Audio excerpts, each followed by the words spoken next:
Everyone, welcome back to my channel. I am Abhishek. Chapter 10 कर रहे हैं अर्थमेटिक प्रोग्रेशन, और चैप्टर 10 अर्थमेटिक प्रोग्रेशन का आज हम एक्सरसाइज 10A का थर्ड क्वेश्चन सॉल्व करेंगे। तो स्टार्ट करते हैं थर्ड क्वेश्चन से। आपसे कह रहा है find the 24th term of the sequence 12, 10, 8, 6। तो मेरे से क्या पूछ रहा है? 24th टर्म पूछ रहा है। अच्छा, 24th टर्म पूछ रहा है, अच्छी बात है, लेकिन मुझे पहले इस AP का फर्स्ट टर्म बता दो। तो आप बोलोगे सर फर्स्ट टर्म तो 12 हो गया, और अगर मैं कॉमन डिफरेंस देखूं तो 10 माइनस 12 माइनस 2 हो गया, राइट।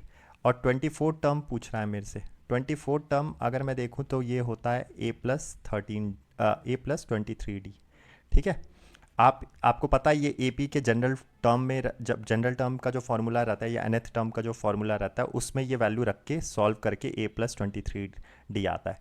जैसे कि nth टर्म आपको पता है a+n-1 इंटू डी, राइट।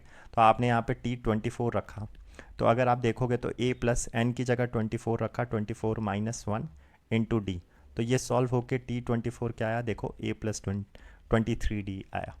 तो हमेशा यहाँ पे जो वैल्यू रहती है वो n, जो d का कोफिशिएंट रहता है n-1, यहाँ पे n रख के एक वैल्यू कम आती है क्योंकि -1 हो रहा होता है।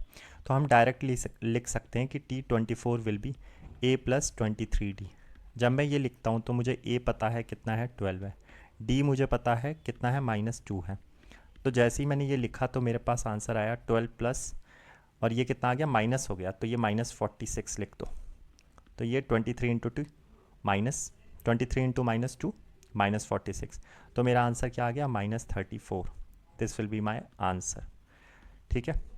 आई होप आपको ये समझ में आया होगा। तो इस AP की 24 टर्म कौन सी रहेगी? -34।